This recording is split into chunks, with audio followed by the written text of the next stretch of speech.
Welcome to the Real Freedom Podcast, where we inspire you to pursue your passion to gain time and financial freedom through opportunities in real estate. I'm your host, Mike Swenson. Let's get some real freedom together.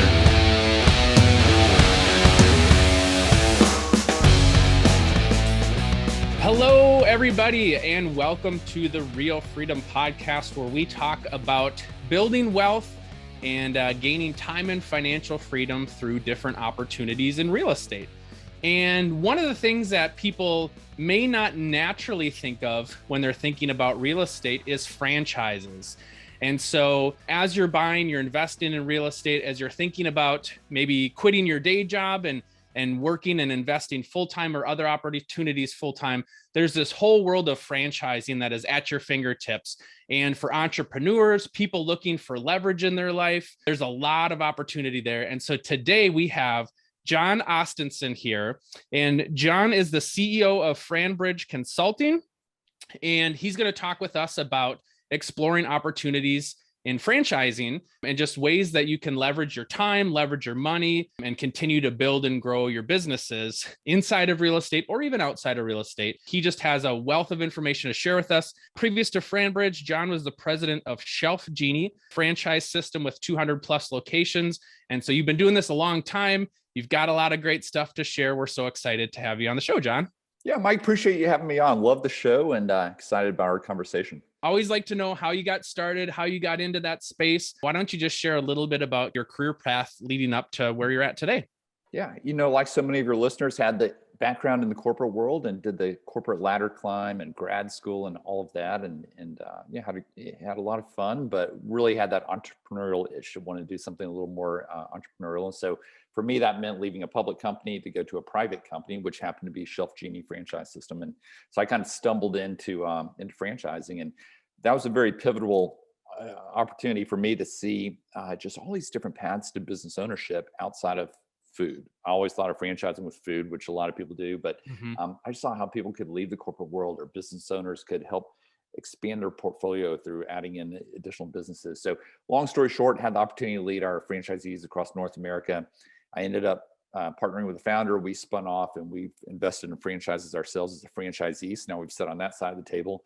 I've had other business partners along the way that have also invested in franchises with us. So fortunately, we've got good people running those for us, and it allows me to spend about 90% of my time helping others, really navigate the world of franchising and what I call non-food franchising. And I know we'll get into this, but probably 75% of my clients have investments in real estate or have a toe in the real estate world, whether it be through being a broker or mortgage lender or such.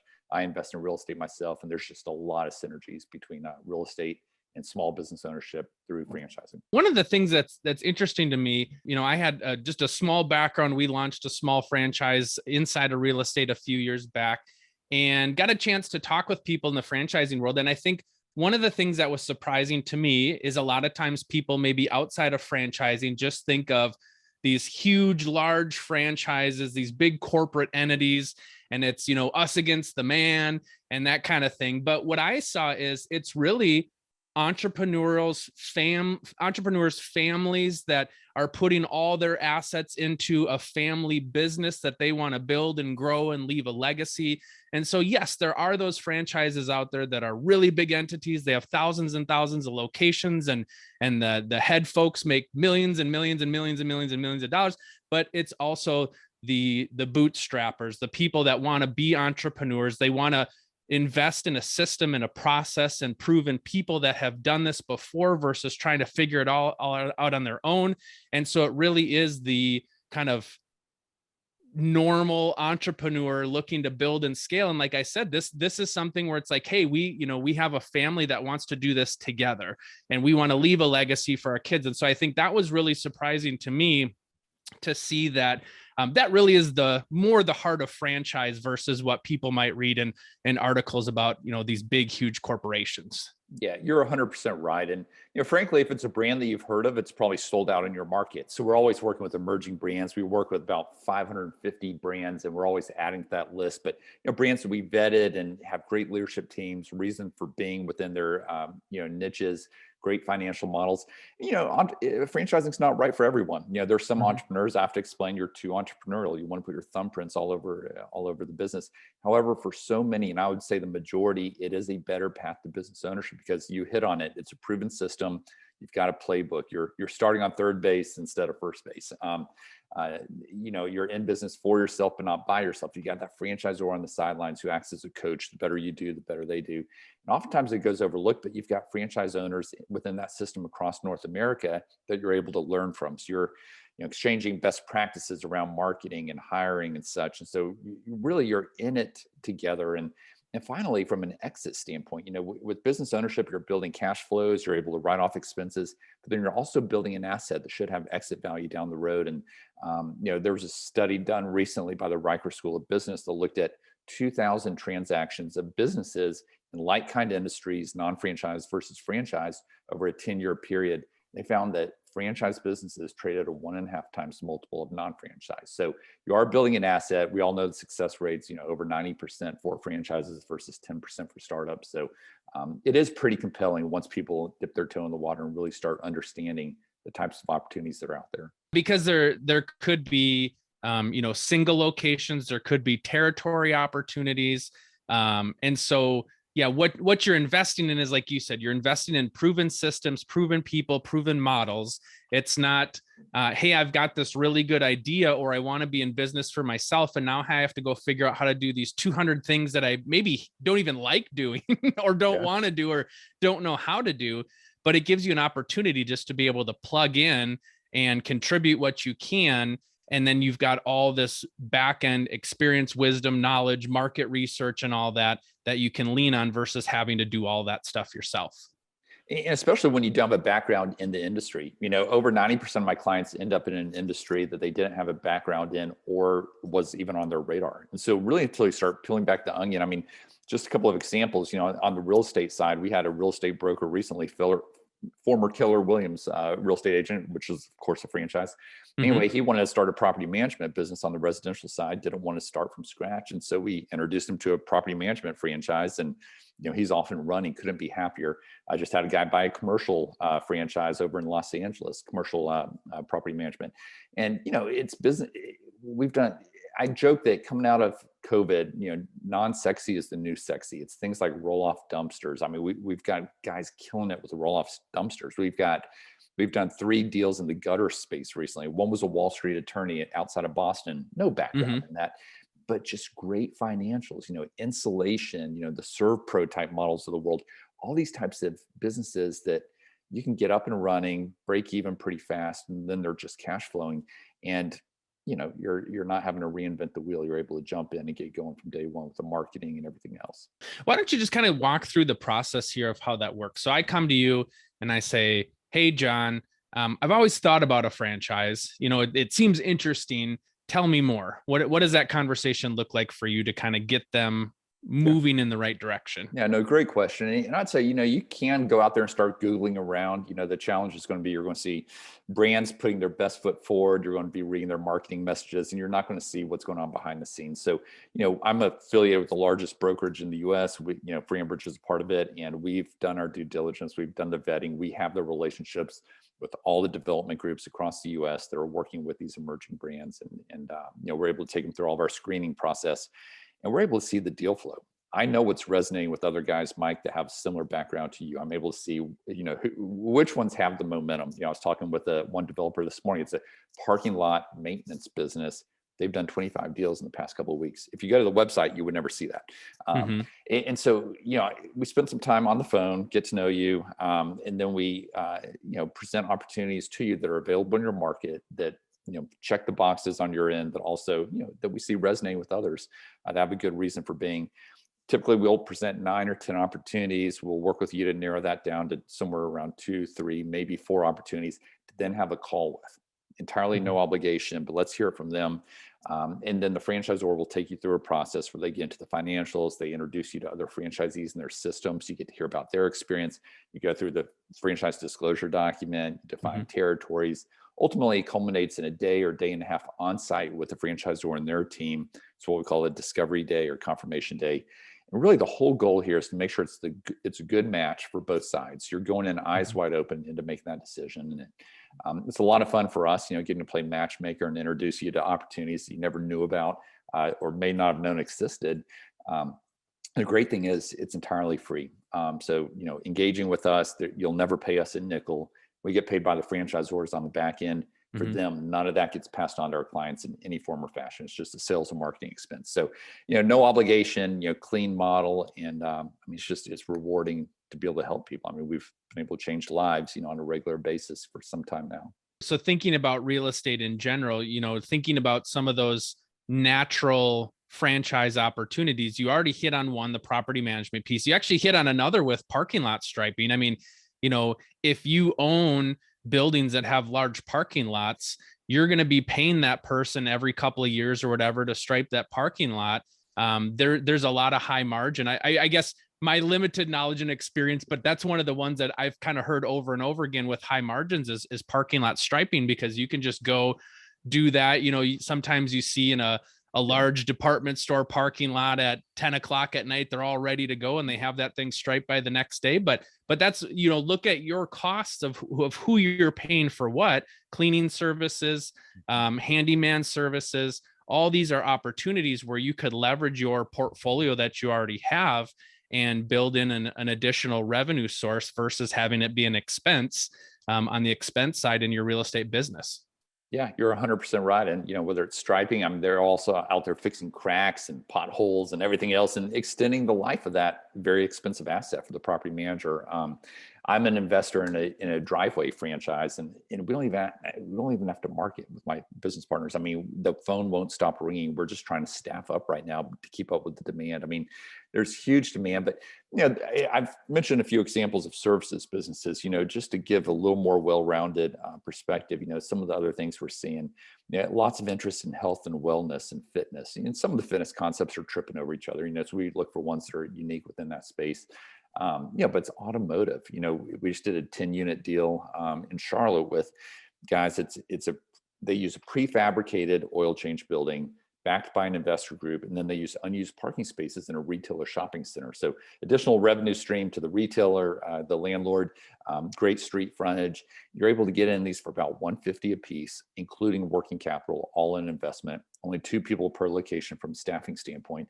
They're kicking off, $340 in top line revenue, about $135 on the bottom line. So, it's not going to make you rich off of one location, but you get a couple of these going, and it's a very passive type income stream. I always joke that people will spend on their kids, on the things they love, their kids, their pets, their health, and their homes. And so any businesses that touch on those, there are a lot of different types that do, I think are somewhat Amazon resistant, in a lot of cases, COVID resistant, in many cases, definitely recession resistant.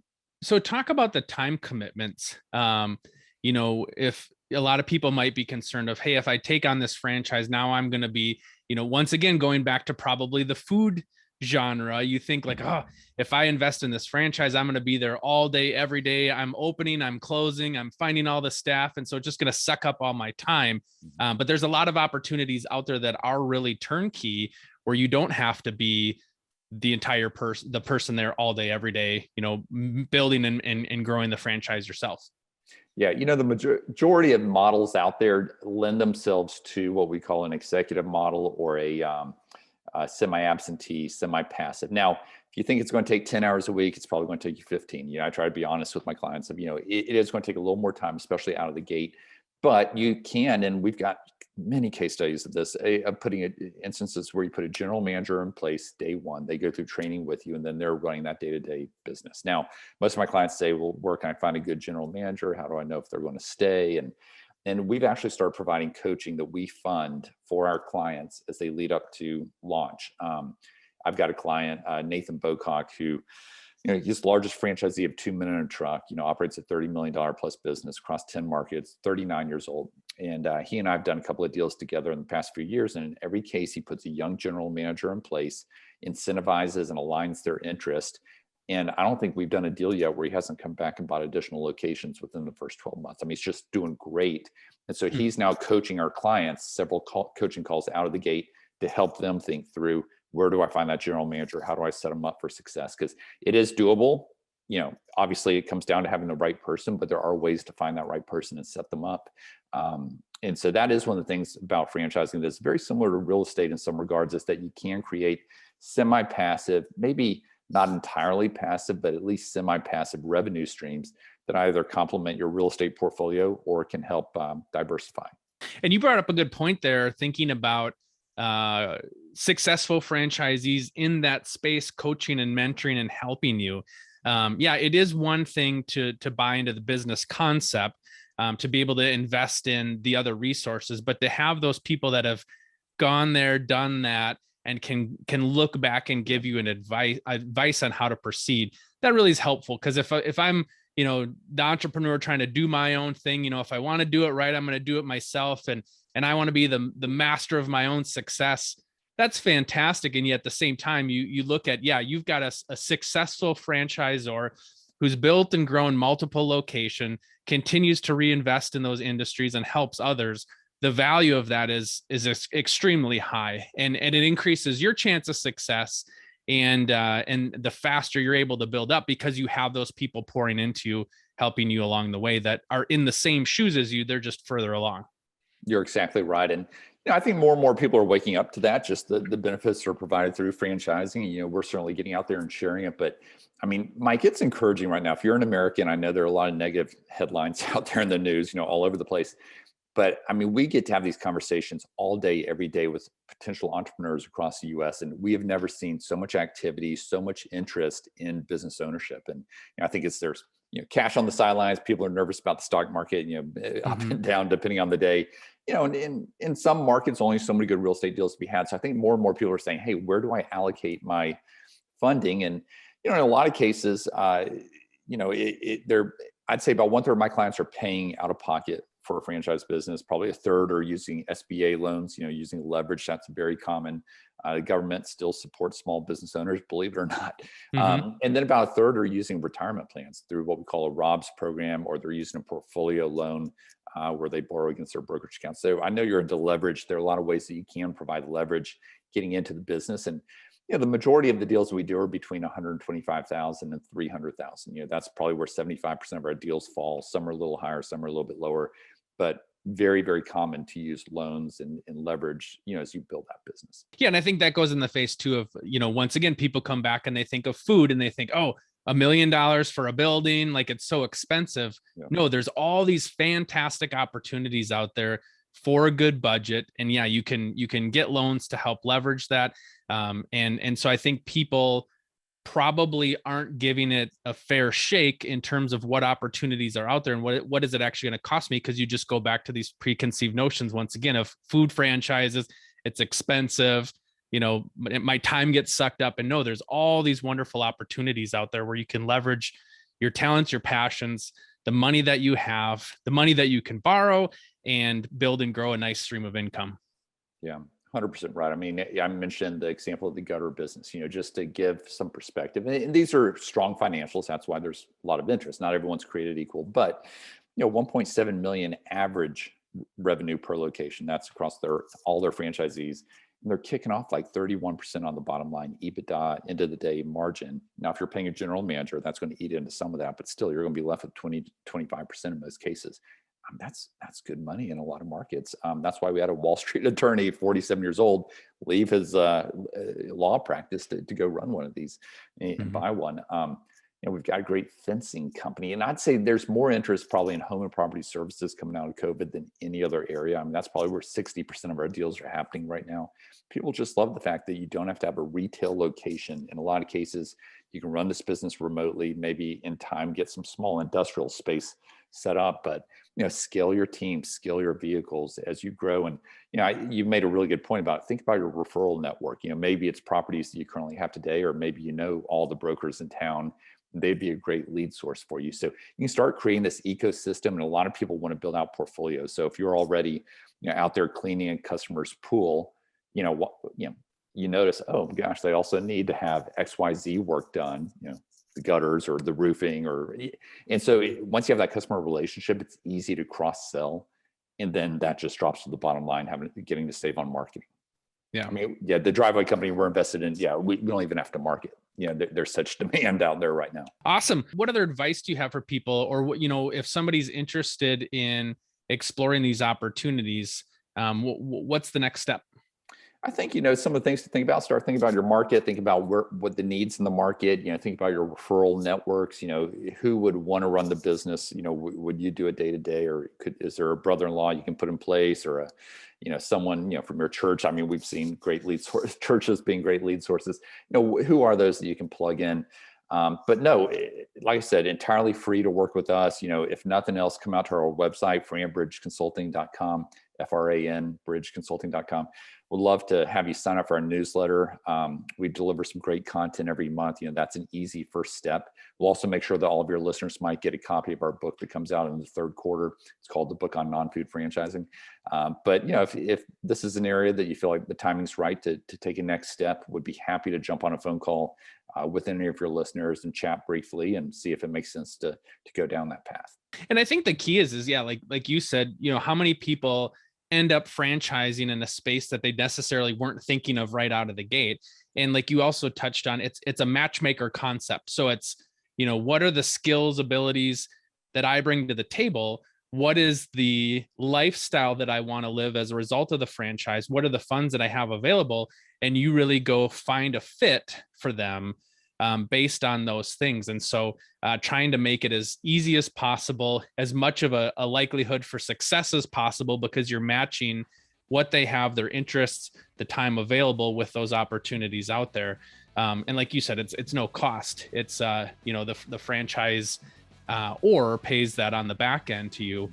So awesome opportunity to go explore those things and see, and if it works out, fantastic. Thanks, Jon, so much. And I appreciate your wisdom. Would highly encourage people at least have an exploratory conversation, especially in the real estate space. There's all sorts of opportunity. If you're already owning rental properties, if you're already owning or running a business of some sort in real estate, you bring the entrepreneur mindset, but now it's plugging into proven systems, proven leverage to be able to build and grow other streams of income. I love the franchising concept. I love, like I said, how it's families working together, putting their time and resources together to grow something that they're building together. It's really cool. So appreciate you coming on and sharing all your wisdom with us.